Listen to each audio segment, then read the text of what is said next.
Приветствую вас на канале Книги, Истории, Факты. В этом видео я хочу рассказать 30 тайн мира, которые никто не может разгадать. Прошу поставить лайк сейчас до просмотра видео, это очень важно для нас. Вы всегда сможете его убрать, если видео вам не понравится. Начнем. 1. Найдены артефакты древних ацтеков, которые могут свидетельствовать о множественных доказательствах присутствия инопланетян. В Мексике несколько поколений местных жителей, которые считаются потомками древних ацтеков, собирали артефакты, которые представляют неоценимую научную и историческую ценность. На артефактах изображены планеты и кометы, летательные корабли, пришельцы, сцены из жизни которых высечены в камнях древними ацтеками. На каменных артефактах изображены планеты и кометы, летательные корабли, пришельцы, сцены из жизни которых высечены в камнях древними ацтеками. Следует отметить, что данные находки ценны для науки тем, что ацтеки, являющиеся народом культуры Науатль, жили на территории нынешней Мексики в XII-XVI веках, имели развитую цивилизацию, обладали знаниями в точных науках – геометрии, астрономии, медицине. Упадок и исчезновение ацтеков наука пока объяснить не в состоянии. Местные жители, являющиеся потомками древнего народа, настаивают, что великая цивилизация пришла в упадок из-за внутренних расприй, которые начались среди жителей, когда боги покинули их земли. Как видно на представленных фото, каменные изображения заполнены подробной информацией о жизни ацтеков в те далекие времена, которая тесно связана с неизвестными существами, более похожими на инопланетян. Ученые установили, что данные артефакты, которые несколько поколений собирали в провинции Халиско, Мексика, в течение 60 лет, насчитывают более 400 штук и представляют неоценимую научную и историческую ценность. 2. Тайна кристаллических болтов из Приморья. Недавно ученые обнаружили необычные артефакты на Николаевском руднике вблизи Дальнегорска. Из залежей свинцово-цинковой руды были извлечены минералы, напоминающие по форме болты. Найдено всего 8 экземпляров, возраст которых составляет более 66 миллионов лет. Это означает, что эти артефакты существовали задолго до появления человечества. Специалисты по минералогии предполагают, что эти болты могли быть обычными металлическими изделиями, которые превратились в кристаллы в процессе распада металла. Также возможен процесс псевдоморфозы, когда кристалл прорастает сквозь предмет и повторяет его форму. Несмотря на то, что науке известны различные странности природы, форма этих кристаллов все же необычна и может свидетельствовать о том, что прототипом было изделие древней неизвестной цивилизации. Однако на данный момент исследователи склоняются к гипотезе о естественном происхождении кристаллов. 3. Загадка механизма Аль-Джазари. Уникальная шкатулка сделана в XII веке инженером тюркских сельджуков Абу Алин ибн Исмаил ибн Аль-Раззаз Аль-Джазари. В ее основу входит сразу несколько механизмов, которые позволяют сохранить содержимое до введения необходимого кода. Всего здесь располагается 16 различных замков-механизмов, что позволяет запрограммировать 4 миллиарда 294 миллиона 967 тысяч 296 комбинаций. То есть для того, чтобы разгадать нужный код, ушли бы десятилетия, если не несколько жизней. А самое удивительное, что ее до сих пор не удалось вскрыть. Рентгеноскопия выявила, что механизмы состоят из более чем 800 деталей, и все они находятся в рабочем состоянии. Внутри находятся 3 свитка, кому принадлежат и каково их содержание, остается только гадать. Дошедшее до наших дней чудо арабского мира наглядно показывает, что древние мастера, в том числе инженеры, обладали вполне современными взглядами. А многое из того, что они создавали, работает даже спустя века. Всего Аль-Джазари, именно так его называют вкратце, выпустил крупный труд «Книга знаний об остроумных механических устройствах». Там можно прочитать о прототипах механических часов, телескопа, паровых двигателях, роботизированных устройствах для дворцов знати, клапанных насосах, водно-паровых двигателях и многом другом. Неудивительно, что именно этот человек создал механизм, который работает и по сей день. 4. Ланчжоуский камень – артефакт возрастом 300 миллионов лет. В начале нашего века китайские информагентства сообщили об удивительной находке. Невероятный артефакт обнаружил Жилин Ванг в горной местности на северо-западе Китая. Камень Ланчжоу представлял собой чрезвычайно твердый минерал черного цвета, внутри которого содержался металлический стержень с резьбой. Самое интересное, что ученые оценили возраст находки в 300 миллионов лет. Объект имел грушевидную форму и размеры приблизительно 7,5 на 7,5 сантиметров. Некоторые исследователи предположили, что камень может являться ранее неизвестным видом метеорита. Однако объяснить, как внутрь камня попал металлический предмет со следами обработки и для какой цели он служил, никто не смог. Исследования объекта проводили геологи и физики из Национального бюро по земельным ресурсам провинции Ганьсу, ученые Института охраны окружающей среды колледжа Ланчжоу, специалисты Института геологии и полезных ископаемых исследований Китайской академии. Все они сошлись во мнении, что его возраст не менее 300 миллионов лет. Другие выводы ученых не были обнародованы. Металлический стержень с резьбой не мог являться природным объектом, его явно изготовили искусственно, для чего требовался определенный уровень технической подготовки. Многие исследователи верят, что этот таинственный артефакт достался нам от доисторической цивилизации, обитавшей на Земле до человечества. А значит, вся история происхождения жизни на планете может сильно отличаться от той, которую мы знаем. 5. Жизнь на Марсе уничтожили целенаправленно. Когда и почему на Марсе оказалась уничтожена жизнь? Это один из наиболее интересных и интригующих вопросов в астрономии. Соседняя планета, судя по всему, когда-то обладала океанами и всеми условиями для развития биологических форм жизни. Более того, несколько лет назад астрономы заявили, что на Марсе найдены окаменевшие следы деятельности древних бактерий. Это означает, что жизнь там действительно существовала. Очевидно, что причиной гибели жизни на Марсе стало уничтожение атмосферы и потенциальной биосферы. И у этой гипотезы есть важное доказательство – более сотни кратеров на поверхности Красной планеты. Но у них одна особенность, о которой специалисты НАСА рассказали в 2018 году. 90% этих астроблем имеют одинаковую глубину и окружность поражения. Это означает, что тотальное большинство рухнувших метеоритов на Марс были одного размера и падали под одним углом, с одной и той же силой. Разве такие совпадения возможны?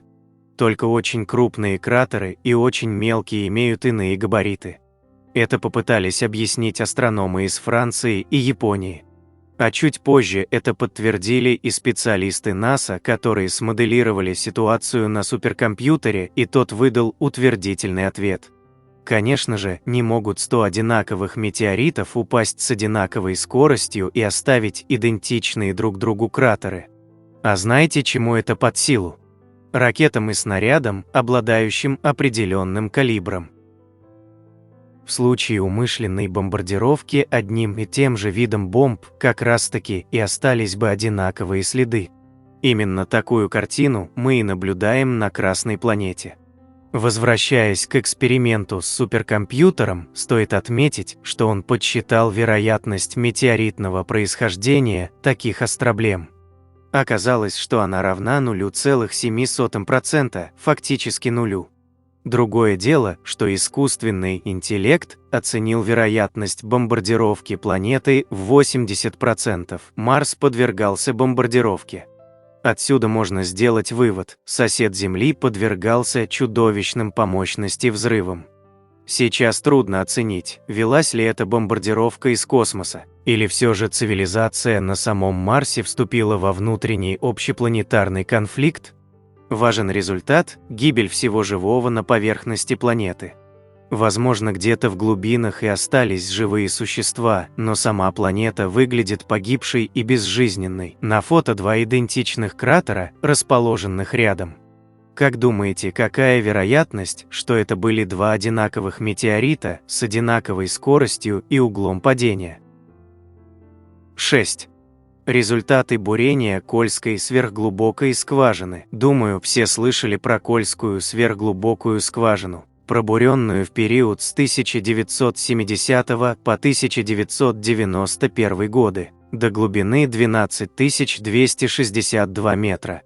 Бурили скважину двумя буровыми установками Уралмаш-4Э до глубины 7263 метра и Уралмаш-15 000.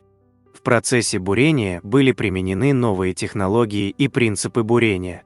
Например, с глубины 2000 метров применяли легкие алюминиевые трубы с турбобуром, привод и вращение коронки от бурового раствора. Стальные трубы просто разорвало бы от тяжести буровой колонны.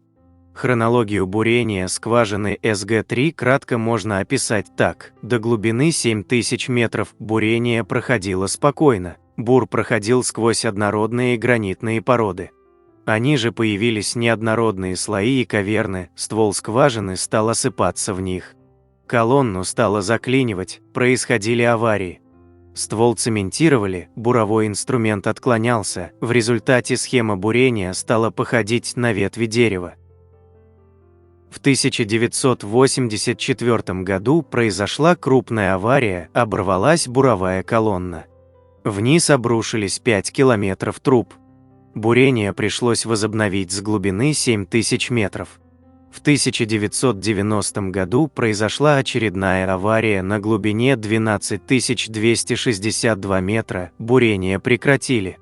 А в 1994 проект окончательно свернули. Скважину для сверхглубокого бурения выбрали в этом месте Балтийского щита не просто так. Считалось, что будут пройдены граниты и бурение доберется до базальтов. Оказалось, что граниты так и не были пройдены. Бурение в них продолжалось на всей глубине 12 262 метра. Но вот структура их была разной. Ниже 5000 метров они были как неплотные осадочные породы. Среди них были найдены окаменевшие микроорганизмы, что тоже стало неожиданностью. Когда поднимали керны, они на поверхности просто рассыпались от внутреннего давления газов. Приходилось поднимать их медленно, чтобы газ, наполнявший структуру камня, успевал выйти. В газах присутствовал большой объем метана. На глубине 9000 метров был обнаружен золотоносный слой с содержанием золота 1 грамм на 1 тонну. Одной из самых главных неожиданностей при бурении СГ-3 стала температурная зависимость от глубины. На глубине 5000 метров температура слоев превысила 70 градусов Цельсия, на глубине 7000 метров – 120 градусов Цельсия. Но эта зависимость не была линейной. С глубиной тепловой поток снижался. Вполне возможно, что с еще большей глубиной температура еще больше снизится. Это как-то не вписывается в современные модели о строении недр, где предполагается, что на глубинах 10-15 километров адские температуры, а на глубине в сотни километров расплавленная мантия. Наверное, многие помнят заголовки газет в 90-х годах, когда писали о том, что люди пробурили отверстия в недра и услышали звуки ада. Да, звуки были. Дело в том, что в акустических методах исследования скважин используются сейсмоприемники, которые записывают не звук, а отраженные упругие колебания пород, возбужденных прибором-излучателем с частотой от 10 до 20 кГц и частотой от 20 кГц до 2 МГц. Если первую частоту перевести в звук, то можно услышать страшный гул. Его и выдали за звуки ада. Буровую вышку давно демонтировали, и на площадке СГ-3 была разруха, как и на всех брошенных объектах на севере. Недавно активисты прибрали строительный мусор и площадку отсыпали песком. В наше время пробурены и другие скважины с целью нефти и газодобычи, но не сверхглубокие, а сверхдлинные, наклонные, достигающие длины до 15 километров, но глубина их не превышает 1 километра. Так что Кольская сверхглубокая скважина остается до сих пор самой глубокой скважиной, пробуренной человеком. 7. Призма Вельда-Бланделла, мир до потопа. Призма Вельда-Бланделла – вертикальная глиняная клинописная призма по имени своего первооткрывателя, она называется призмой Вельда-Бланделла. Эксперты установили, что возраст глиняного манускрипта около 4000 лет. Все 4 грани призмы заполнены клинописью в 2 столбца. В центре находится отверстие, куда, как предполагалось, вставлялся деревянный стержень, чтобы призму можно было поворачивать и читать каждую из граней. В наши дни знаменитый артефакт хранится в клинописной коллекции музея Эшмола в Оксфорде. Призма содержит историю допотопного мира, которую написал некий Нур-Нинсубур. Он перечисляет царей, которые правили с самого начала его расы до его дней. Среди перечисленных царей находятся 10 царей, живших, как сказано в призме, до потопа, которые имели необычайно продолжительную жизнь. Остальные цари, жившие после потопа, имеют гораздо менее продолжительную жизнь. Список правителей начинается с допотопных времен и заканчивается 14-м правителем династии Исин около 1763-1753 годов до нашей эры. Конечно, наибольший интерес вызвали имена тех царей, которые правили Шумером до всемирного потопа, согласно современным взглядам. Подобная глобальная катастрофа действительно могла постигнуть нашу планету около 8122 года до нашей эры. Первое, что поразило ученых – сроки царствования каждого из древних правителей. Вот несколько переведенных фрагментов из клинописей, адаптированных под современный язык. Алулим правил 28 800 лет в качестве царя. Алалгар правил 36 тысяч лет, 2 царя правили 64 800 лет. Эриду был оставлен, и престол был перенесен в Бат-Тиберу. Кстати, здесь таится еще одна загадка шумерского царского списка. Дело в том, что после потопа, который упоминается там как реальное историческое событие, сроки правления шумерских царей стали сокращаться, и последние из них уже правили в течение вполне реальных человеческих периодов. Разумного объяснения этому ученые пока не нашли. Еще одна особенность, которая делает шумерские списки уникальными и необычайно ценными для современной науки, заключается в том, что они косвенно подтверждают истинность тех событий, которые описаны в Ветхом Завете. В шумерских клинописях тоже упоминается, что на земле был великий потоп, который смыл многие города. Причем упоминается как о реальном, само собой разумеющемся факте. Вот еще одна цитата из древних источников, адаптированная для современного восприятия. Всего в 5 городах 8 царей правили 241 200 лет.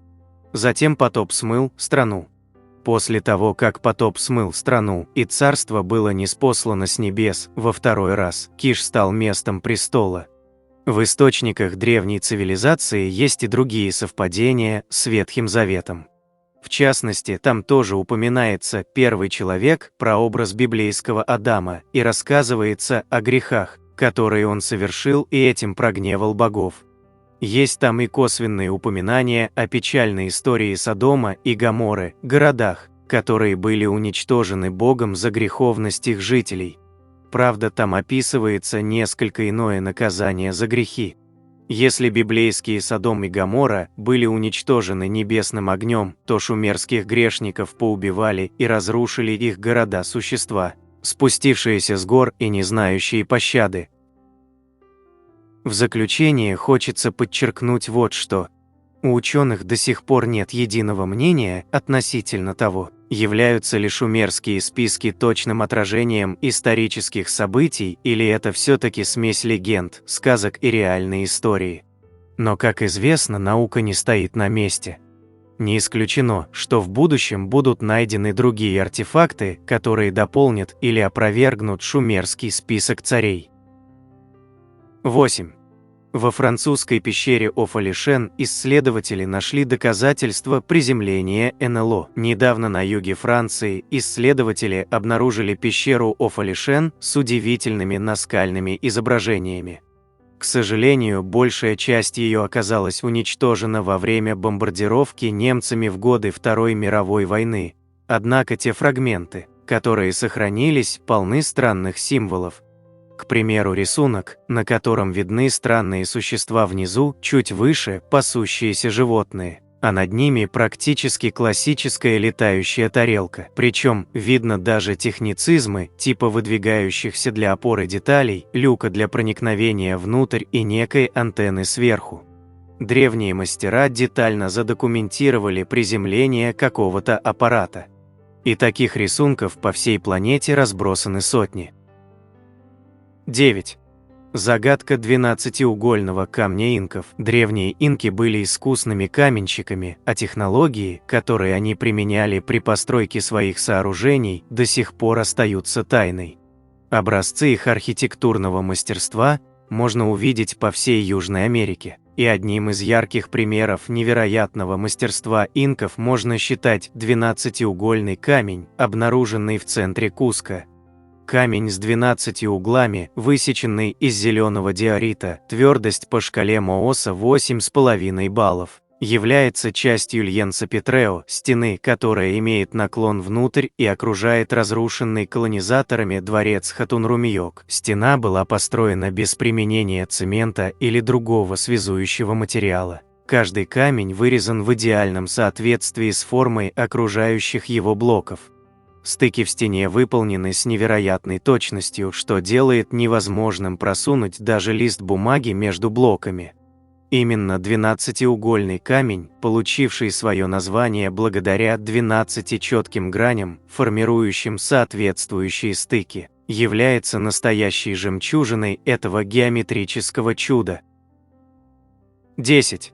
Пассажир самолета заснял загадочное существо в облаках. По рассказам пассажира, он просто смотрел в иллюминатор, как вдруг заметил движущуюся фигуру.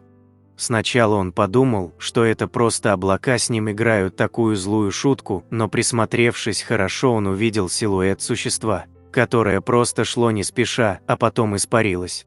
Перед тем, как фигура исчезла, пассажир успел сфотографировать его, чтобы потом рассказать всем и представить доказательства своим словам. Он тут же поделился фотографией со всеми пассажирами самолета. Эта новость взбудоражила всех в самолете. Оно и понятно, не каждый же день можно увидеть такое. Специалисты, изучив фото, заявили, что это просто какое-то образование струи дыма, которые выпускают трубы электростанции. Ученые всегда ищут рациональное объяснение всем явлениям, на которые у них нет ответов. Но смотря на снимок, трудно поверить в то, что это дым, а не что-то сверхъестественное. 11. Немцы сфотографировали руины сооружения гиперборейцев. Незадолго до начала Второй мировой войны немецкие исследователи часто посещали Тибет. В ходе многочисленных экспедиций были сделаны удивительные фотографии. Некоторые из них до сих пор являются настоящей загадкой и вызовом для науки, так как ученые не могут объяснить запечатленное. Например, Великая Тибетская стена. В 1938-1939 году немцы предприняли попытки заполучить главные секреты тибетцев. Древние манускрипты, содержащие, по мнению немецких исследователей, ответы на многие вопросы. Чтобы добраться до них, требовалось пройти тысячи километров, войти в доверие к монахам и обманным путем вывести трактаты из Тибета. Как известно, получить старинные свитки и книги немцам не удалось. Зато из экспедиций были привезены фотографии той самой стены. На самом деле нет точного мнения насчет нее. Скептики уверяют, что это однозначно природное явление. Конспирологи и люди, побывавшие в Тибете и видевшие ее своими глазами, считают, что она рукотворна. Местные жители заявляют, что на этом месте находился дворец десятки тысяч лет назад. И все, что от него осталось, это руины, которые ошибочно принимают за стену. Каждая из башенок на фотографии – это основание колонны. Бытует также мнение среди тибетцев, что это так называемая стена, которая в древние времена отделяла территорию одного клана от земель другого. Изучение стены затруднено тем, что сегодня к ней ограничен доступ. Из-за того, что она находится в относительно плохом состоянии, запрещено подходить и проводить исследования. Увы, никто в середине 20 века не додумался взять образец для датировки сооружения, или хотя бы чтобы выяснить химический состав. 12. Учеными обнаружен новый минерал, который тверже алмаза. Рабочие израильской компании по добыче драгоценных камней в долине Звулун проводили свои изыскания в породах горной гряды Кармель. В ходе работ были обнаружены многочисленные минералы, включая сапфиры, рубины, нефриты, агаты и другие. Последующая лабораторная проверка выявила загадочный камень, который не относился по своему составу и свойствам ни к одному из известных минералов. Химический состав уникального камня, названного в честь места находки кармельтазитом, титан, кислород, алюминий и цирконий. Больше всего удивили свойства минерала, он тверже алмаза, при этом обладает сильным поглощением тепла. Но самое удивительное – это условия, при которых вообще возможно зарождение подобного камня в естественной среде. Ученые провели ряд экспериментов и лабораторных исследований и пришли к выводу, что для этого должны были совпасть сразу несколько событий. Во-первых, возраст обнаруженного камня – начало мелового периода. То есть ему многие миллионы лет, а если быть точным, около 135–140 миллионов лет. Тогда был иной состав кислорода в атмосфере, что сыграло свою роль в момент возникновения кармельтазита, такое название приняли ученые. Во-вторых, для того, чтобы образовался такой минерал, необходимым условием является жидкая магма, то есть извержение вулкана. При этом температура должна быть очень высокой, активная фаза высвобождения лавы. В-третьих, самое удивительное – это огромная плотность, но ее можно достичь только в недрах планеты. Однако камень появился на поверхности, а не в глубинах Земли. Тогда ученые посчитали, что в активно извергающийся вулкан упал крупный метеорит. Это стечение обстоятельств могло бы объяснить возникновение кармельтазита. Более 3 лет ведутся споры по поводу этого минерала. Есть и вовсе предположение, что камень образовался не на Земле, а где-то на другой планете, при других условиях, а сюда его занесло вместе с метеоритом. И не мудрено, ведь столь уникальное стечение обстоятельств кажется фантастическим. Но камень есть, и его продолжают изучать. 13. В 775 году нашей эры на Земле произошел большой выброс радиации. Японские ученые из Нагоя, работающие под руководством профессора Фуса Мияки, уже некоторое время ломают голову над фактами, которые были получены в ходе исследования древних кедров, произраставших в Европе. Ученые обнаружили, что эти деревья получали мощные волны энергетического излучения в раннем Средневековье. В результате кора деревьев поглощала радиоактивный углерод С14 примерно в 20 раз быстрее, чем обычно. По распределению колец деревьев удалось определить, что энергетический удар произошел именно в 775 году нашей эры. Этот углерод образуется при столкновении нейтронов высокой энергии с азотом в атмосфере. Этот эффект обычно возникает при ядерном взрыве и в ядерных реакторах или когда атмосфера подвергается воздействию сильной концентрации так называемого гамма-излучения из космоса. Согласно здравому смыслу, первые 2 источника можно исключить. Таким образом, остается только космическое пространство. Это, по сути, единственная логическая возможность, а именно – около 1200 лет назад наша планета попала под влияние какого-то масштабного космического катаклизма, сопровождавшегося массированной бомбардировкой атмосферы Земли космическими лучами. Однако, хотя эта форма гипотезы довольно проста, ученые до сих пор не смогли отследить ее источник. При определенных обстоятельствах потенциальным источником массивных космических лучей может быть наше собственное Солнце. Но на практике это должно быть настолько мощное излучение, что оно, по логике вещей, должно разрушить озоновый слой Земли и вызвать северное сияние по всей планете. Более того, такой сильно поврежденный озоновый слой и сегодня демонстрировал бы возмущение.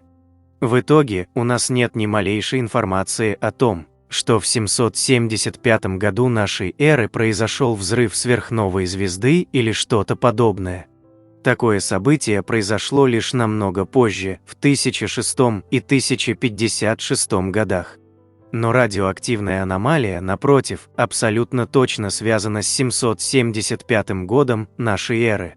Более того, источник такого излучения должен быть ясно и отчетливо виден даже при дневном свете.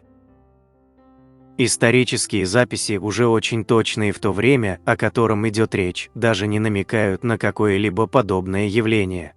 Другими словами, не существует логического объяснения всплеска изотопа углерода 14 в лесном покрове. Просто тайна. Более того, та же японская команда обнаружила, что кедры примерно 775 года нашей эры, найденные в ледниках в различных местах нашей планеты, показывают явное превышение радиации. В конце концов, им пришлось признать поражение. Руководитель японской команды профессор Мияки заявила: «Текущие знания, которыми мы располагаем, не могут помочь нам определить причину инцидента, произошедшего в 775 году нашей эры. На данный момент мы можем исключить возможность того, что источником проникающей радиации было Солнце или сверхновая звезда». 14. Загадка барельефов храма Хойсалисвара в Халибиду. Храм Хойсалисвара в Халибиду, Индия, является одним из самых загадочных мест на Земле. Его стены украшены множеством барельефов, на которых можно увидеть фигуры людей в скафандрах, очень похожих на современных астронавтов. Они носят шлемы, которые полностью закрывают головы, и вы можете видеть, что каждый человек надевает защитные перчатки на руки. У некоторых из них есть шланги, которые идут с одной стороны шлема и подключены к сферическому устройству в задней части шлема. Если вы сравните эту резьбу с современными астронавтами, то сходство будет необычайным. Однако до сих пор никто не смог расшифровать эту резьбу. Историки и археологи говорят, что верхняя часть этой резьбы была уничтожена иностранными захватчиками, особенно фигура, которая является главным героем этой резьбы. Если вы внимательно посмотрите, эта фигура сидит на троне, а космонавты лежат на полу, умоляя его. Приподнятые позиции и жесты рук космонавтов подтверждают это, но пока мы не идентифицируем центральную фигуру, мы не можем определить, что происходит. Тем не менее, после тщательного изучения резьбы можно понять, что это Вишну, бог, обычно изображаемый на цветках лотоса. На его плече мы видим контур кругового оружия, называемого чакра, которое принадлежит лорду Вишну. Вы видите женскую фигуру, сидящую на коленях, а Вишну часто изображают с женой Лакшми на коленях. Интересно, почему никто не заметил эти подсказки, чтобы найти ответ до сих пор? В древнеиндийских текстах эта сцена четко описана. В войне находятся две группы божеств – девы и асуры. Девы не могут победить асуров, поэтому они отправляются на планету по имени Вишнулоха и просят Господа Вишну помочь им. Эта резьба идеально подходит для сценария дева, который просит Вишну о помощи. Сегодня историки говорят нам, что все эти истории – это просто мифология, девы, путешествующие на другие планеты тысячи лет назад. Это было бы невозможно, потому что в то время не было технологий для космических путешествий. Если бы в древние времена космические путешествия не были возможны, как мы можем объяснить скульпторов, которые вырезают девов с удивительным сходством с современными астронавтами? 15. Из-под льдов Гренландии показалось треугольное сооружение. Климатологи уверяют, что Гренландия замерзла минимум 2,5–3 миллиона лет назад. То есть задолго до появления какой-либо цивилизации. На самом деле временной промежуток, когда остров оказался скован льдами, тема дискуссионная. На некоторых средневековых и более старых картах Гренландия изображена цветущей и зеленой. Это наталкивает на мысли, что оледенение могло произойти намного позже, нежели считают академические ученые. Тем не менее, пока нет уверенности и в обратном. Все-таки в письменных источниках нет свидетельств того, что несколько веков назад наступил ледниковый период. Да, похолодания серьезные были, но их явно недостаточно, чтобы скопился такой слой льда. Однако недавнее открытие крайне заинтриговало исследователей и в частности климатологов и археологов. Ни для кого не является секретом тот факт, что льды как Арктики и Антарктиды, так и Гренландии медленно, но верно тают. Там, где лет 40–50 назад находились сплошные ледяные пейзажи, проглядываются скалы, горы, почва. Так вот, вблизи пересохших русел рек на поверхности Гренландии из-под льда проступила странная треугольная формация. Пока что никто из исследователей не побывал там вблизи и не провел изучение странного треугольника. Многие считают, что это следы древнего поселения, так как каждая из сторон имеет длину ровно в 10 километров, словно некий разум приложил руку к проектировке сооружения. Если эта гипотеза подтвердится, то данное открытие поставит перед наукой сразу множество вопросов. Например, в случае, если будет доказан факт рукотворности объекта, то кто мог его создать? Ведь ледник наступил около 2,5–3 миллионов лет назад. А строительство треугольной формации со стенами длиной в 10 километров требует серьезных знаний, умений и, самое главное, немаленького количества рабочих рук. Таким образом, оттаивший лед явил миру очень интересную загадку. 16. С телефона погибшего мужчины на момент его смерти родным поступило 35 звонков. Даже самые убежденные скептики, отвергающие существование мистики в мире, не смогли найти объяснение тому, что произошло с Чарльзом Пёком. 12 сентября 2008 года 49-летний агент Delta Airlines прилетел в Лос-Анджелес, чтобы пройти собеседование на новой работе. На обратном пути случилось непоправимое. Пригородный поезд, в котором он ехал, врезался в товарный состав. Кроме Пёка в нем находилось 225 пассажиров и 3 служащих. 25 человек стали жертвами столкновения, еще 125 получили ранения разной степени тяжести. Следствие показало, что виновником трагедии стал машинист Роберт Санчес. Отвлекшись на набор сообщения в телефоне, он случайно выехал на встречную линию, по которой двигался грузовой состав. Когда звонит телефон, невеста Пёка Андреа Кац ждала мужчину на вокзале. О происшествии, названном впоследствии железнодорожной катастрофой в Четсуорте 2008 года, она услышала по радио. И практически сразу женщине поступил звонок от Чарльза. Но в трубке была тишина. Андреа надеялась, что с любимым все в порядке, он просто ранен или находится под обломками, поэтому не в состоянии говорить. Но точно жив. В течение следующих 12 часов на телефон невесты, сестры, брата, мачехи и ребенка Пёка поступали звонки от Чарльза. В общей сложности их число составило 35. Родные сосредоточенно вслушивались в тишину и пытались перезванивать, но включалась голосовая почта. Звонки с того света. Спасатели обнаружили тело Пёка. И совершенно точно подтвердили, что мужчина не пережил первичного столкновения, погиб сразу, судя по полученным травмам. При этом телефона у погибшего при себе не было. Как объяснить загадочные звонки? Аппарат взял кто-то из пассажиров, пытаясь таким способом посылать сигналы с просьбой о помощи. После полного осмотра места происшествия телефон так и не был обнаружен. Было выдвинуто предположение, что это был жесткий троллинг. Но эта версия не выдерживает критики, поскольку никто не знал, что мужчина ехал в этом поезде, и что Андреа ждала его на вокзале. Еще одно объяснение – техническая неисправность аппарата. Но почему звонки поступали только ограниченному кругу лиц? Никто из более дальних контактов не получил звонка с телефона погибшего. Любители мистики склоняются к версии, что поскольку смерть Пёка была неожиданной и мгновенной, то он сумел как-то удержаться на границе между мирами и оповестить любимых людей, чтобы помочь в обнаружении тела и обеспечить возможность попрощаться с ним. Телефон так и не был найден, и загадка таинственных звонков, вероятно, так и не будет разгадана. 17. Мистические загадки Эрмитажа. Когда на одной площади сосредотачивается множество предметов с историей, старинных, то нельзя исключать и появление необъяснимых явлений, связанных с такими вещами. Часы-павлин – это техническое чудо преподнесли Екатерине Великой.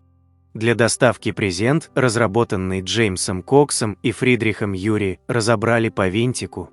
А когда пришла пора собирать чудо-птицу, выяснилось, что добрую половину деталей растеряли. Проблему решил сам Кулибин, оживив механизм и заставив птицу не поворачиваться вокруг своей оси, а поворачиваться вниз головой.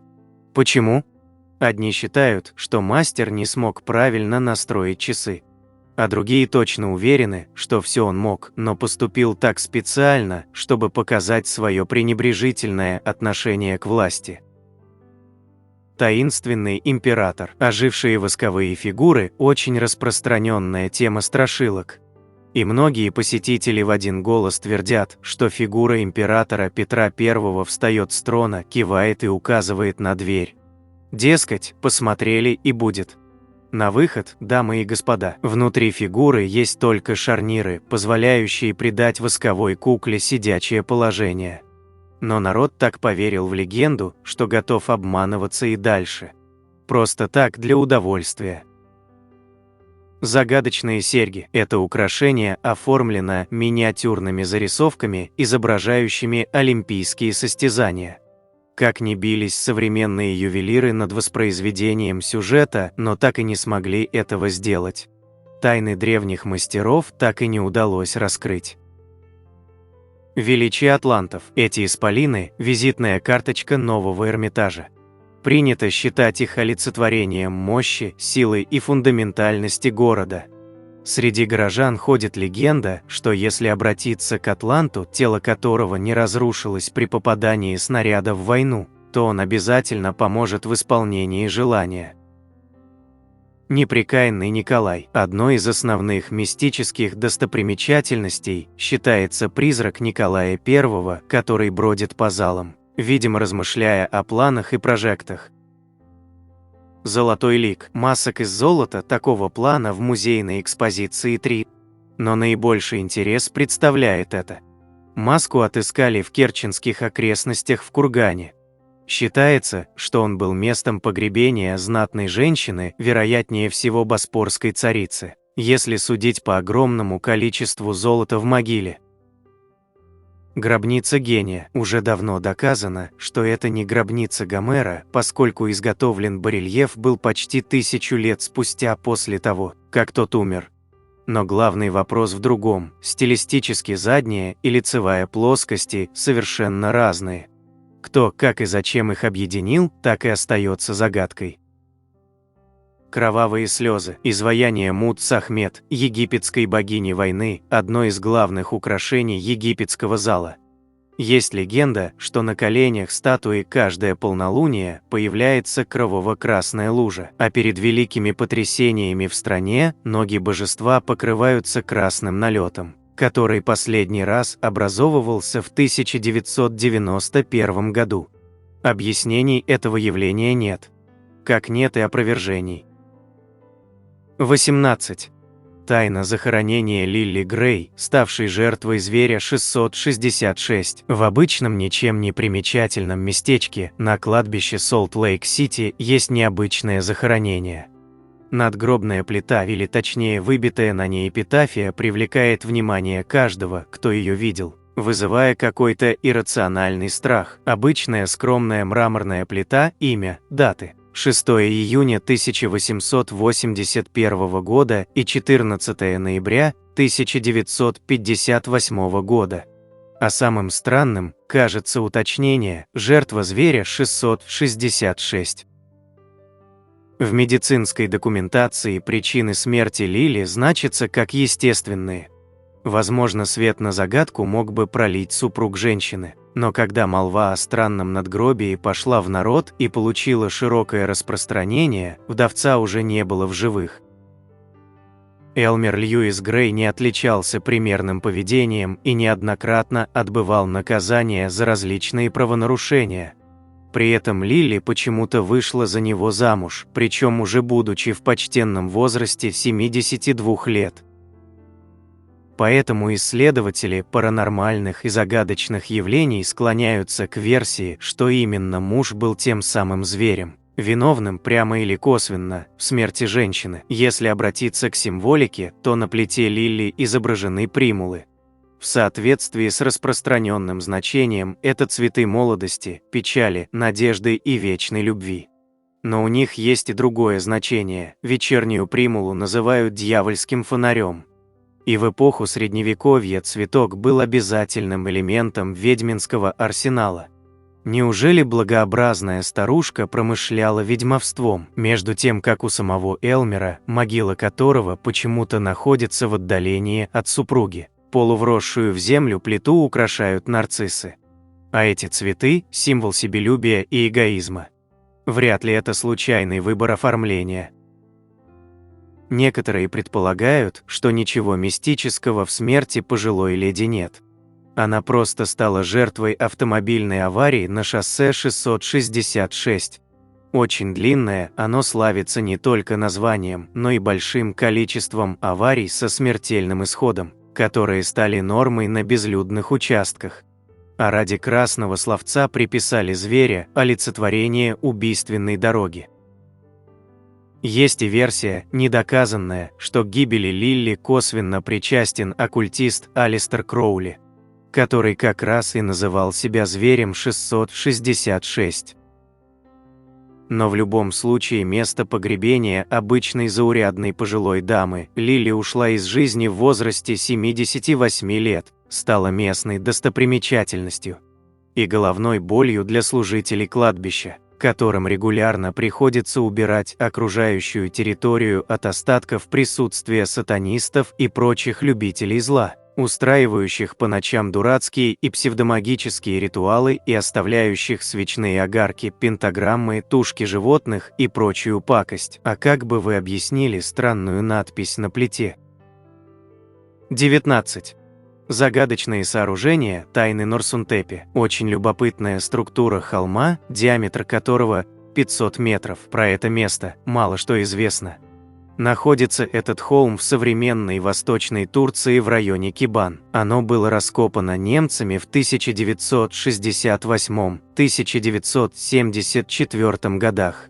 Раскопки проводили археологи Германского археологического института во главе с Харальдом Гауптманом, профессором доисторической и ранней истории Гейдельберга. Эти исследования показали, что неолит имеет возраст около 4000 лет. На одном из участков Норсунтепи были найдены плавильные печи, медная руда, шлаки, фрагменты глиняных тигелей и форм, готовые металлические изделия. Но в 1974 году турецкие власти запретили проводить раскопки, якобы в связи со строительством дамбы Кибан и созданием водозабора. По некоторым данным, Норсунтепи сейчас находится на дне водохранилища.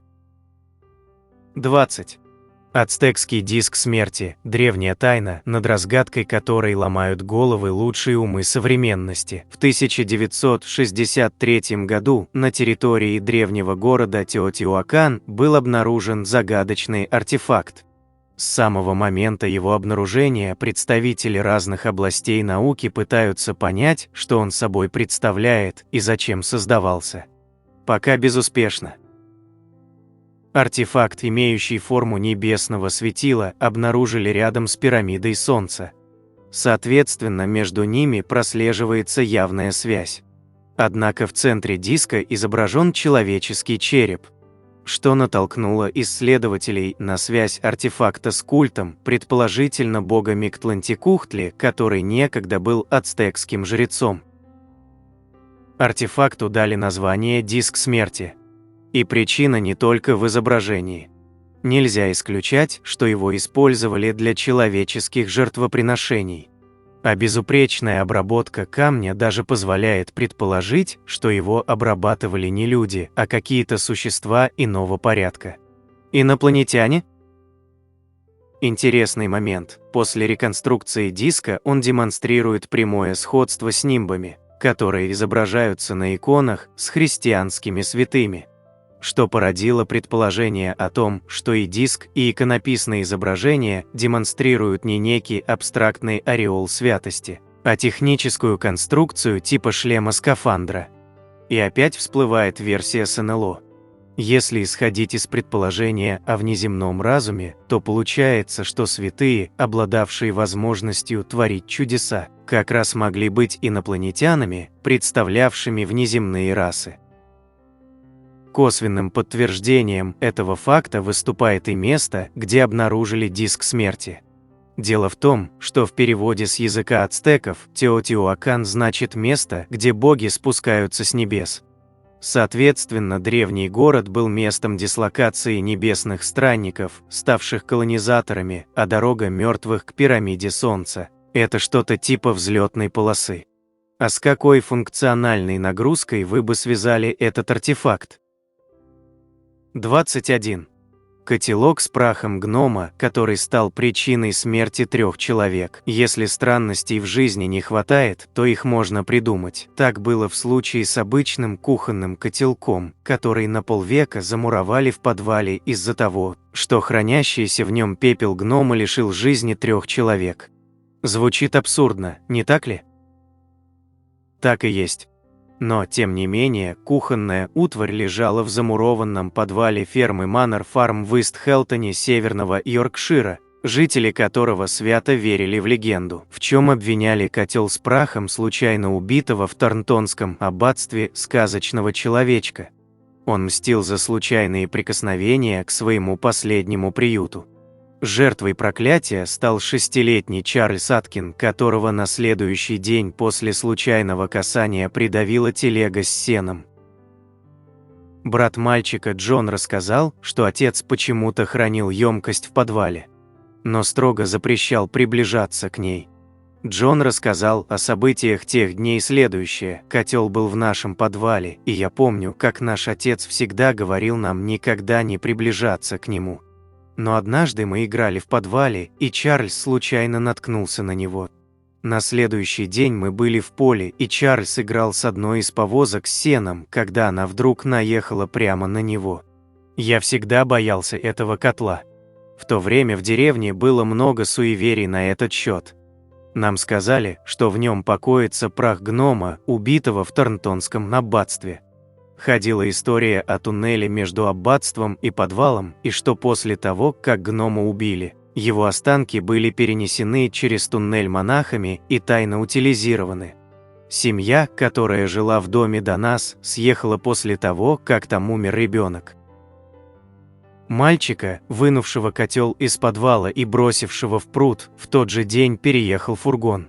Какое-то время спустя его извлек и вернул в подвал мужчина, оставшийся неизвестным. Он трагически погиб к концу того же дня. Останки несчастного Чарли замуровали в подвале вместе с котлом. Только в 70-х местный житель Джон Мортон приобрел здание и решил поставить жирную точку в городской страшилке. Он пригласил священника для проведения ритуала изгнания нечистой силы. Не то чтобы новый владелец верил во всякое такое, но лучше перестраховаться. Тару поставили в бочонок, а тот заперли в клетку из стальных прутьев. Видимо, прах гнома упокоился теперь уже окончательно, поскольку смертей после этого не последовало. Как сказал священник Боб Кэньон, проводивший обряд, глумиться всегда легко, но в подобных вещах заключено гораздо больше, чем мы хотим думать. а котелок до сих пор находится в клетке, а вы допускаете существование проклятых предметов и вещей с тяжелой и гнетущей аурой. 22.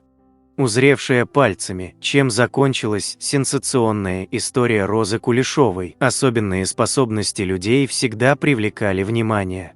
Но если одних шарлатанов в погоне за наживой разоблачали сразу, а других позднее, то по поводу этого феномена споры длятся и по сей день. В обычном уральском селе Покровка в 1940 году родилась девочка, которую назвали красивым цветочным именем.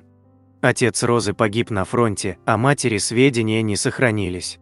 Девочку воспитывала бабушка, после скоропостижной смерти которой Розу стали мучить припадки и другие проблемы со здоровьем. Они помешали получить аттестат. И девочка пошла работать санитаркой. А потом окончила курсы и устроилась руководителем драмкружка при обществе слепых. И там, глядя на лишенных зрения людей, попыталась, как и они, почитать пальцами по системе Брайля. Быстро освоила азбуку. Но этого ей показалось мало, и Роза начала экспериментировать с обычными книгами, прощупывая шероховатости. Спустя 1,5 года девушка уже свободно читала любое печатное издание таким способом. Как-то после сильной простуды Кулешовой пришлось лечь в больницу. И ради развлечения она показала соседкам по палате, как умеет читать с завязанными глазами. Те удивились и рассказали медикам. В конечном итоге история дошла до известного невропатолога профессора Гольденберга. Он протестировал Розу, и вскоре публикации о феномене появились в СМИ. Розу пригласили работать в цирк, где она поражала публику не только чтением с завязанными глазами, но и определением вслепую цветов и предметов. В 1965 году женщина переехала в Свердловск и занялась работой со слепыми детьми, обучая их ориентации в пространстве и чтению так, как это делала она сама. Возможности Кулешовой проверялись на предмет правдивости многократно. Так Роза легко справлялась с чтением текста с повязкой на глазах и размещенной между нею и книгой непрозрачной перегородкой. Она научилась видеть не только руками, но и локтями и даже ступнями.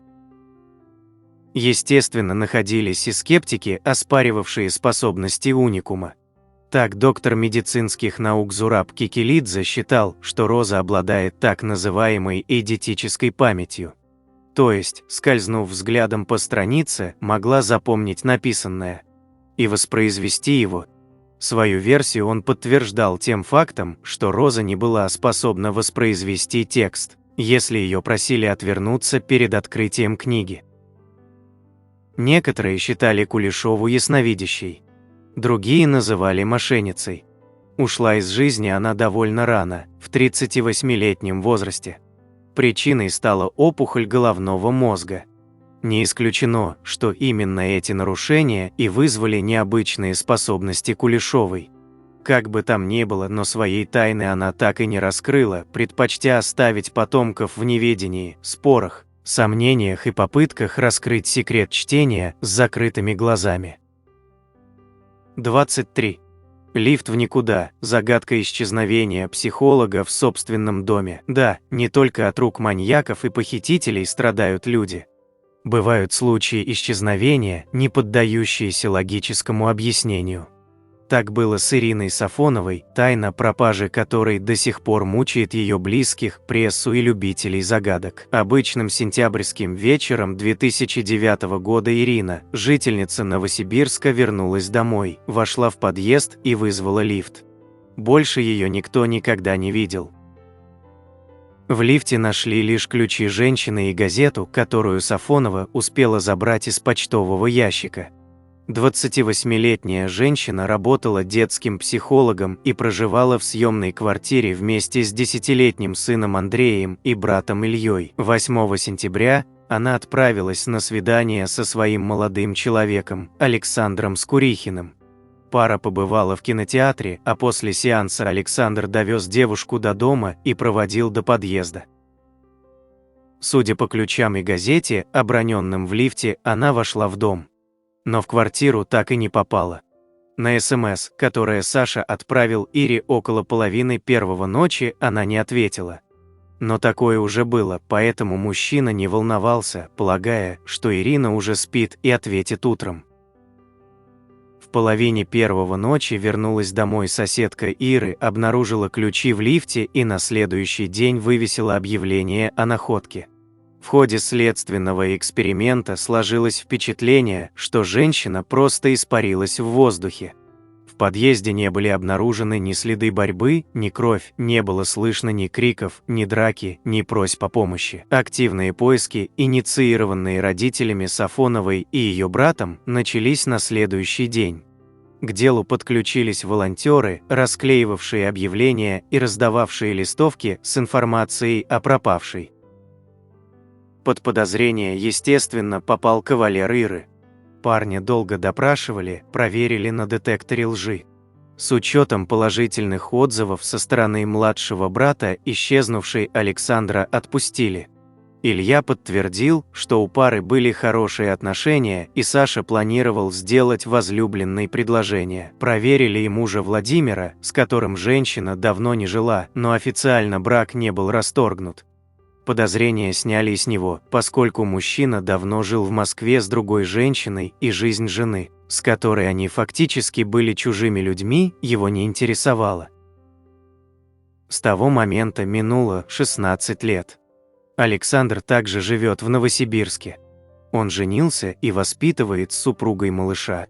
Сын Ирины Андрей уже взрослый 23-летний мужчина. Некоторое время проживал с отцом в Москве, сейчас живет один и работает тренером. Судьба Ирины так и осталась неизвестной. Ни подозреваемых, ни мотивов, ни улик обнаружено не было. Некоторые объясняют исчезновение мистическими причинами, дескать, психолог исчезла в полночь 9 сентября 2009 года. А это 666, число дьявола, если перевернуть цифровое обозначение. Как бы там ни было, но ни живой, ни мертвой Ирину больше никто никогда не видел. 24. Герон Аллен. Проклятие пурпурного сокровища. Древние вещи и предметы нередко наделяют какими-то сверхъестественными способностями, чтобы уберечь от любителей быстрой наживы в основном. Впрочем, всякого рода воры и авантюристы не особенно впечатлительные люди.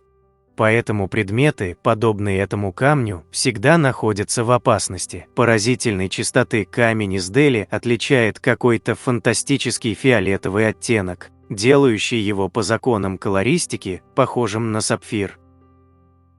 В 1857 году в Индии разгорелось восстание, которое нужно было подавить европейским властям. Переворот сопровождался грабежами, мародерством. И некий полковник Феррис не устоял перед роскошным камнем в храме, посвященном богу Индра, покровительствующему погоде и войне. Аметист имел редкий оттенок, напоминающий цветущую сирень. Прибывший домой военный столкнулся с массой проблем, которые навалились подобно снежному кому: потеря состояния, постоянные болезни. То же самое происходило и с сыном, наследником полковника. Некоторое время аметистом владел друг семьи. Так он вообще добровольно ушел из жизни. В конце XIX века аметист, притворявшийся сапфиром, снова сменил владельца. Его приобрел Эдвард Герон Аллен, известный писатель, ученый, занимавшийся переводами произведений Омара Хайяма. Эдвард интересовался мистикой и быстро понял, что от приобретения следует избавиться, когда оно начало демонстрировать свою дурную силу. Писатель попытался продать проклятый аметист паре своих знакомых. Первый, в соответствии с классическими канонами проклятия, потерпел финансовый крах и потерял здоровье. А второй, строивший карьеру вокалиста, потерял голос. Отчаявшийся Герон Аллен бросил камень в воды Ридженс-канала. Но проклятие вернулось к владельцу. Аметист нашел рабочий и отнес ювелиру. А тот узнал камень и вернул его хозяину, посчитав потерянным. Рождение ребенка заставило мистика принять утроенные меры безопасности. Камень упаковали в 7 коробок и спрятали в банковскую ячейку, которую Эдвард разрешил вскрыть не ранее. чем 3 года спустя после его смерти. В коробку мистик положил записку предупреждения с настоятельной рекомендацией новому владельцу отправить камень в морские пучины.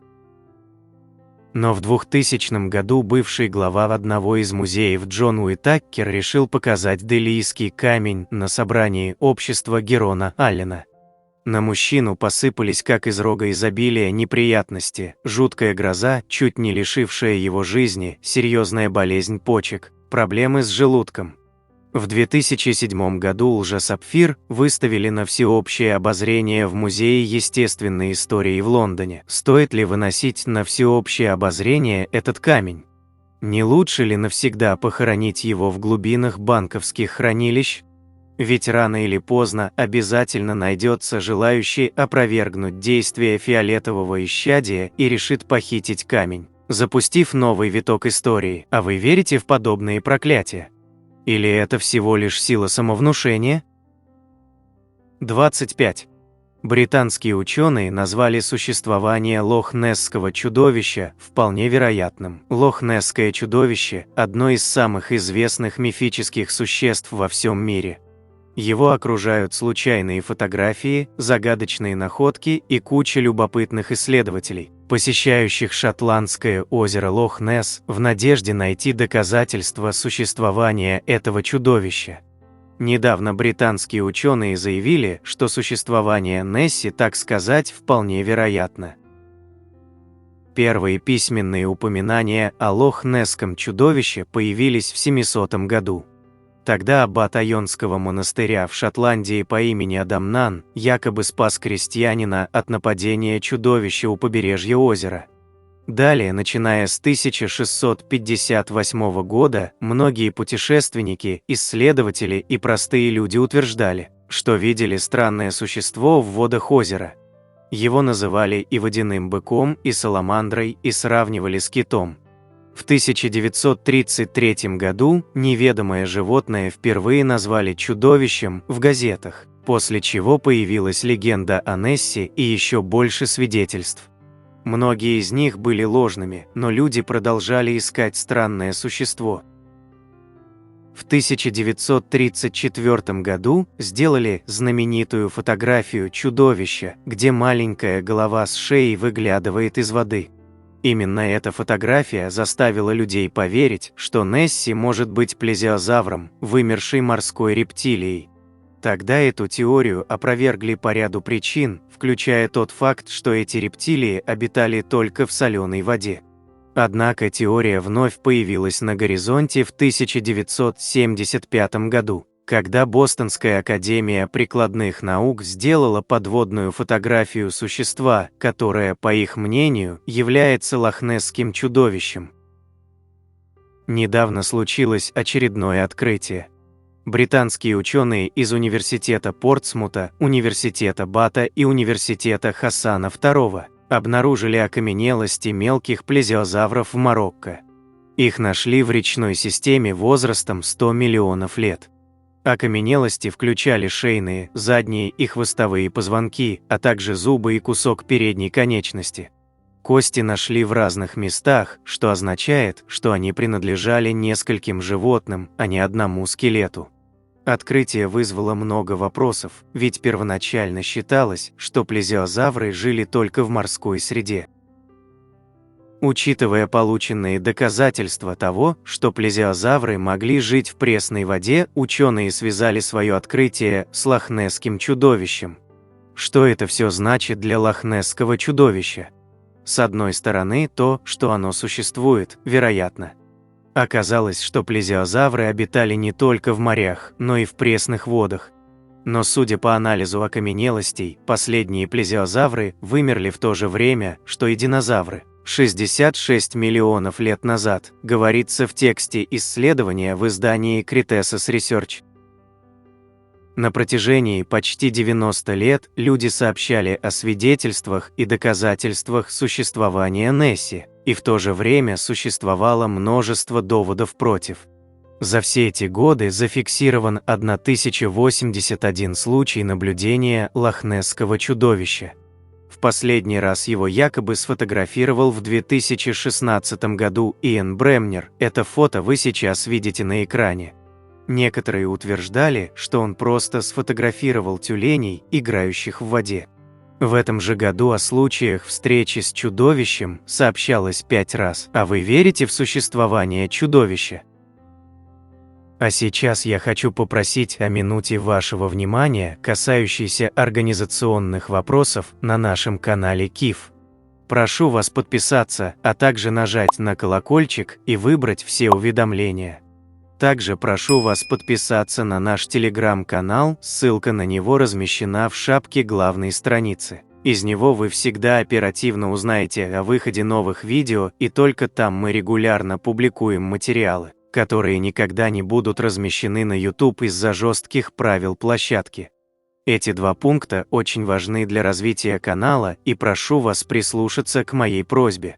Обращаю ваше внимание, что, как и всегда, в конце видео вас ждет очень интересный бонусный факт для всех досмотревших этот ролик до конца, который вам наверняка неизвестен. В заключении этого видео мы разместим самые интересные, популярные, полезные и остроумные комментарии, которые зрители оставляли к предыдущему нашему ролику, а также список наших спонсоров.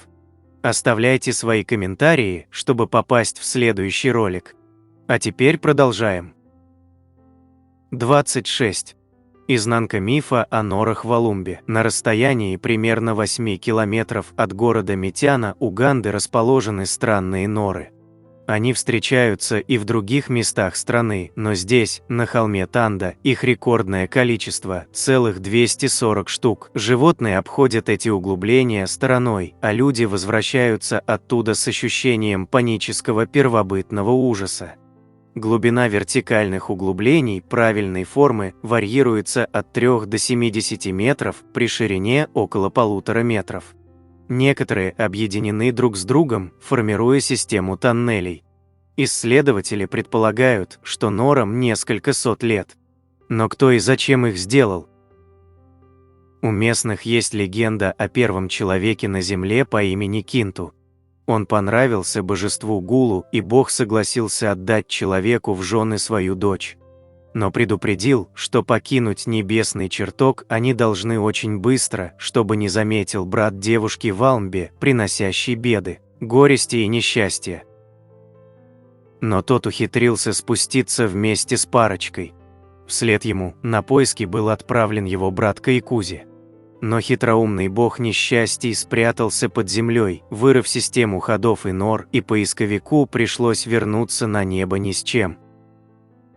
В прошлом веке заключенные рыли траншеи для подсобных помещений и отыскали здесь фигурку лузирского человека.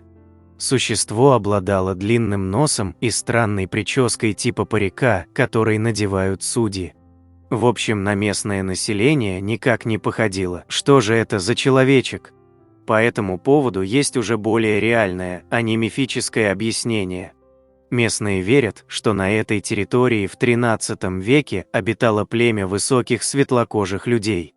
Бачвези, так их звали, могли летать, излечивать почти любые существующие хвори и обладали другими сверхспособностями. К примеру, могли взбираться по вертикальным скалам. Чтили чистоту крови, не допускали смешивания с другими племенами. Выступали в роли своего рода наставников и учителей. И однажды просто пропали, словно растворились в воздухе. Эту версию отчасти подтверждают ученые. Археологи обнаружили вещи, изготовленные по неизвестным местным племенам технологиям. И норы – это шахты, где древнее племя добывало руду, мел, горючее. Впрочем, есть и другие довольно логичные версии происхождения нор. Охотники верят, что их вырыли, чтобы загонять добычу. Фермеры, что каналы нужны для хранения припасов. А уфологи, соответственно, настаивают, что без вмешательства инопланетного разума здесь не обошлось. В любом случае место популярно, здесь постоянно проводят экскурсии. А местные настаивают, что пребывание дарит чуть ли не все возможные блага и исполняет любые желания. начиная от поиска хорошей работы и заканчивая устранением проблем в деторождении. Такая вот в Уганде есть необычная достопримечательность. Чудесная или нет, каждый решает уже в силу своей веры. А какое место силы вы хотели бы посетить? 27.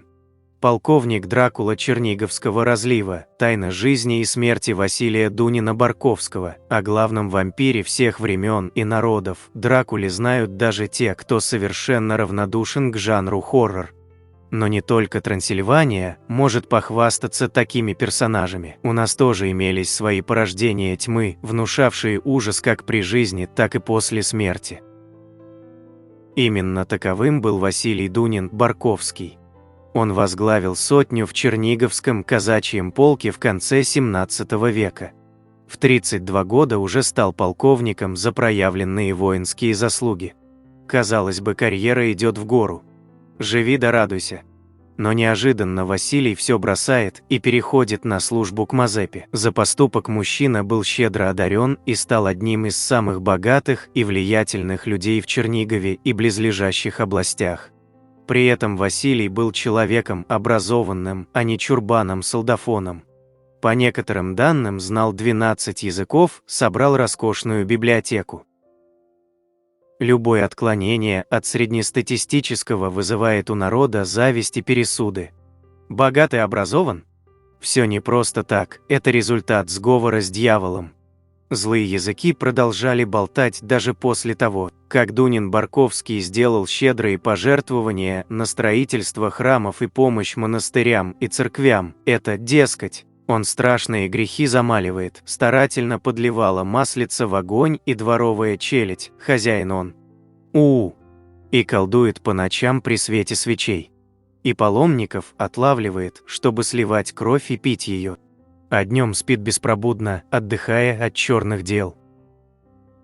В довольно преклонном возрасте 62 лет полковник покинул этот мир. Произошло это в 1703 году. Казалось бы, злопыхатели должны успокоиться. Но не тут-то было. Спустя полгода после смерти Дунина-Барковского народ начал болтать, что ворота Елецкого монастыря, где в Успенском соборе нашел свое упокоение полковник, сами по себе открываются ночью. Ровно в полночь из них выносится черная карета, запряженная вороными конями, летящими как стрелы. А внутри сидит Василий собственной персоной и покрикивает на нерасторопных демонов, что стоят на запятках. Карета довозила пассажира до его бывшей усадьбы, где Василий выходил, направлялся к старому колодцу в саду и долго смотрел в глубину. Затем, словно обнаружив что-то, показывал туда пальцем. После крика первого петуха призрак растворялся в воздухе. В соответствии с легендой, действо видели не только домочадцы покойного, но и слуги и даже случайные свидетели. Полет кареты и секрет загадочного тайника. Народ от соседства с беспокойным призраком восторга явно не испытывал. Колодец разрыли, тщательно обследовали и нашли в стенке тайник с книгой, страницы которой были испещрены таинственными знаками. Напуганная вдова обратилась к архиепископу Елецкого монастыря Иоанну.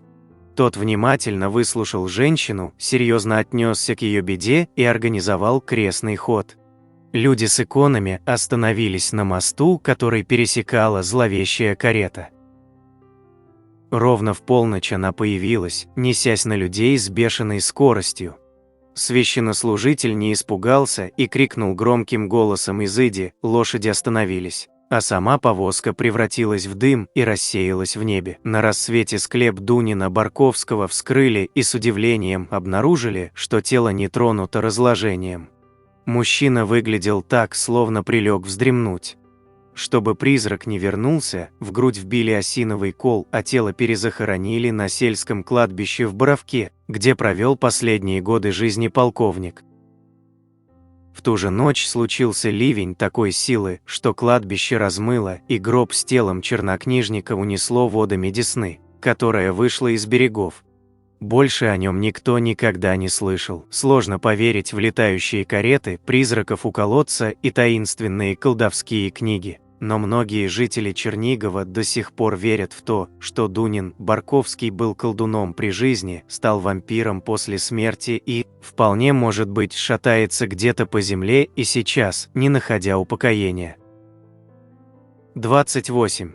Поразительный случай телепортации солдата, в который сложно поверить. На площади Пласа Майор в Мехико 24 октября 1593 года случился странный инцидент, который сложно поддается объяснению. Местная охрана странным образом обнаружила в своих рядах чужака, которого там никак не должно было быть. Охранное братство? Судя по форме, да. Но были отличия и другие странности. Бдительные воины быстро арестовали потенциального шпиона и отправили его к руководству. Солдат назвался Хилем Перрисом и сообщил, что действительно служит в охране. Только у губернатора Манилы. На Филиппинах. А расстояние между обозначенными точками порядка 9 морских миль. Солдаты от души попинали собрата по мундиру. Но даже после трёпки он не отказался от своих слов. В служении дьяволу Перес не признался даже под пытками, твердя как заведенный, что, будучи вымотанным после смены, только прислонил лицо к колонне дворца. А когда открыл глаза, увидел их, испанцев-истязателей, требующих признаний непонятно в чем. К слову, показания сохранились в архиве. И это не выдумка. Так быстро, что петух едва успел пропеть. Итак, в допросе также значится следующая информация. За день до таинственного перемещения солдата в Мексику, Дон Гомес Перес дас Маринас, правитель Филиппин, был смертельно ранен. Его ударил по голове один из гребцов на галере, а оказался правитель там по той простой причине, что захотел организовать осаду Тернате, острова в Восточной Индонезии, чтобы со своим воинством раздобыть там гвоздики, очень ценной и дорогой в те времена специи. Своего воинства для этого, так сказать, благого дела было маловато, и правитель велел расковать на галере пленных китайских гребцов, чтобы те подсобили в разбое своим хозяевам. Те расковались, но помогать не захотели и порубили в капусту самого правителя и немало его людей. После рассказа солдата отцы-инквизиторы, не сумевшие обвинить его в колдовстве, обвинили рассказчика в дезертирстве. Как переместился на такое расстояние? Да неважно. Главное, что сбежал. Неожиданное спасение. С вескими аргументами инквизиции солдату пришлось согласиться, а убеждать она умела. И моментально Переса не казнили лишь в силу нестандартности ситуации. Думали да прикидывали, какой смерти лучше предать дезертира. Пока судили-доредили, с Филиппин прибыл испанский корабль, команда которого подтвердила рассказ телепортанта. И восстание было, и сиятельного Дона дас Маринаса действительно приложили топором китайцы. Что еще более поразительно, среди команды обнаружился знакомый Хиля, который видел его в день дежурства, поскольку нес боевую вахту вместе с ним. Для тех времен поразительно, даже не менее поразительно, чем телепортация, но инквизиторы, почесав в затылке, отпустили Переса. И на том же самом галеоне солдат отправился домой. Дома никаких санкций дисциплинарного характера не последовало, и Хиль прослужил на том же месте вплоть до преклонных лет. Впрочем, коварную колонну обходил 10-й дорогой. Исследователи называют этот случай легендой, обросшей подробностями с течением времени. Но как тогда объяснить протоколы допроса солдата, показания ключевого свидетеля, транспортные накладные с галеона? Ведь все эти бумаги сохранились и находятся в архивах. Не слишком ли скрупулезная работа была проделана ради создания бессмысленной, в общем-то, легенды? Как вы считаете, действительно ли пространственное перемещение могло случиться? 29. Джулия Петта. Тайна нетленного тела итальянской невесты. Нетленные тела, в основной своей массе заведомые мистификации. Тем более тема эта притягательная и благодатная, к тому же позволяющая неплохо зарабатывать на привлечении внимания к какому-нибудь очередному святому. Но есть и случаи, в которых отсутствует нажива как мотив.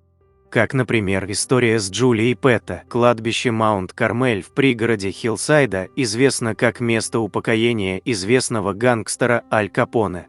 Здесь похоронены и другие яркие представители криминального мира, а также высокие чины католического духовенства. Но самое популярное захоронение, ставшее местом паломничества туристов, это могила скромной домохозяйки, молодой итальянки, которую звали Джулия Буколи Петта. Она скончалась во время родов в 1921 году и была погребена вместе с малышом в роскошном свадебном платье. Именно в нем она запечатлена на фото, которое использовали для памятника, в связи с чем в народе ее прозвали итальянской невестой. Шло время, родные Джулии переехали жить в Лос-Анджелес.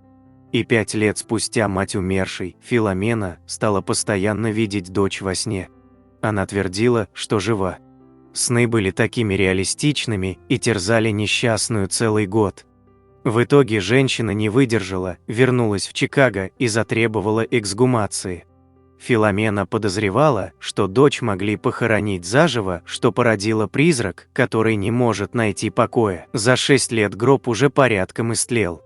Но когда сняли крышку, то все присутствующие были поражены. Тело Джулии было совершенно таким же, как в день похорон. Тление не тронуло ее совершенно, даже не появились трупные пятна. Труп мертворожденного сына женщины, завернутый в одеяло и похороненный вместе с матерью, истлел до состояния скелета.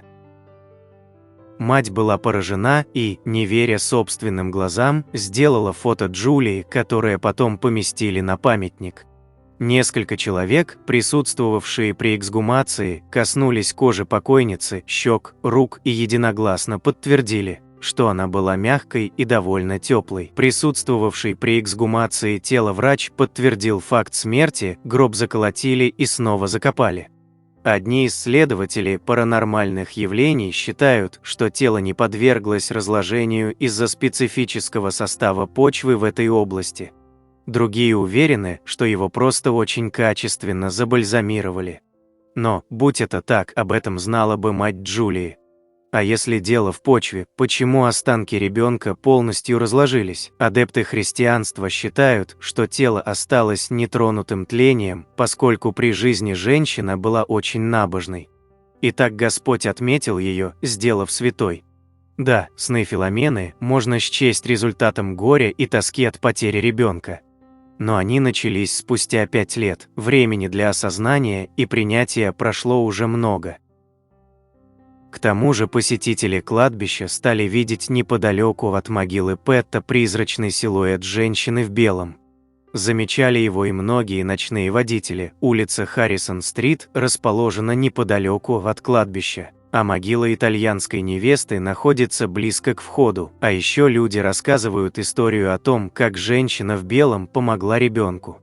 Малыш отстал от родных, которые большой толпой выходили с кладбища после похорон.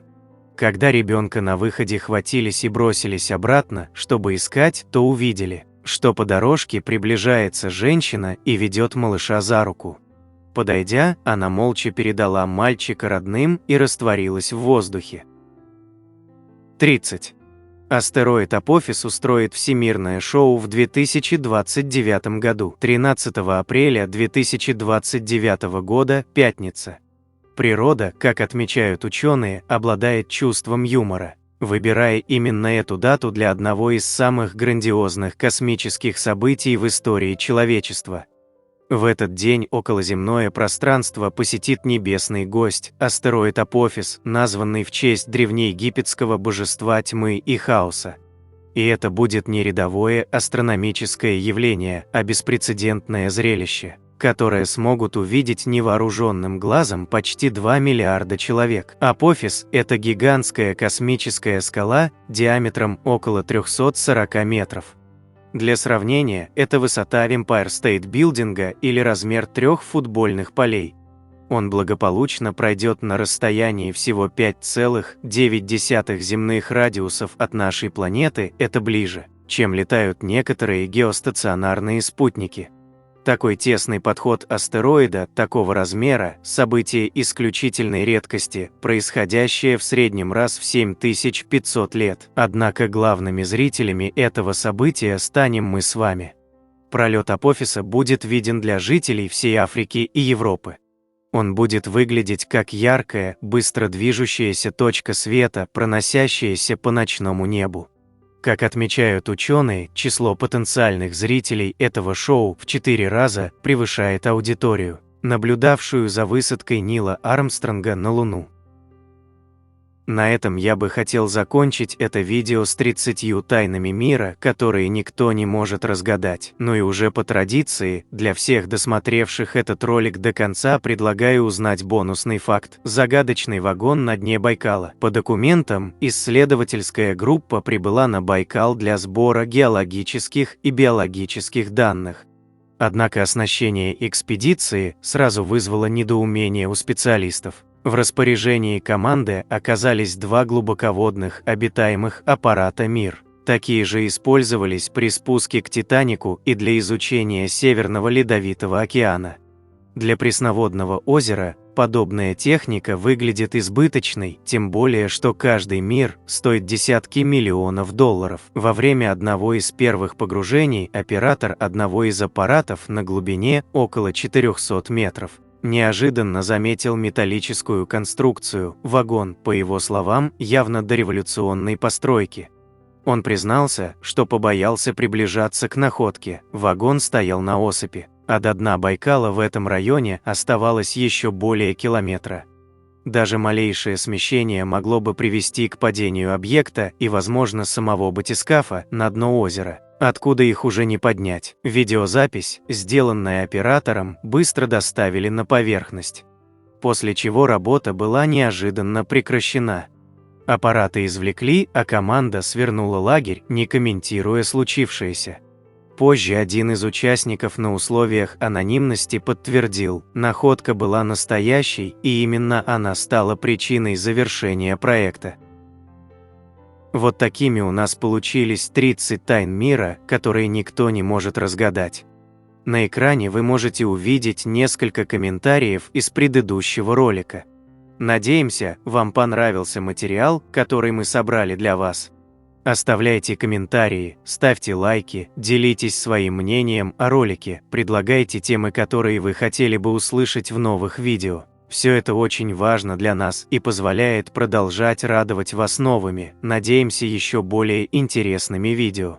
Отдельно хочу поблагодарить всех зрителей, поддержавших наш канал материально в это непростое время. Их имена вы можете увидеть на экране вашего устройства прямо сейчас и в описании ролика. Благодарю за просмотр этого видео и прошу подписаться на канал «Книги, истории, факты», поставить лайк, нажать на колокольчик и выбрать все уведомления. Вам наверняка понравится. Я расскажу еще много интересного и познавательного. Прошу при возможности помочь каналу, заглянув в описание этого видео и поддержать любым удобным способом. Ваши комментарии, лайки и то, что вы делитесь нашими видео в самых разных социальных сетях и мессенджерах, помогают развитию нашего канала и позволяют понять, что прилагаемые нами усилия не напрасны.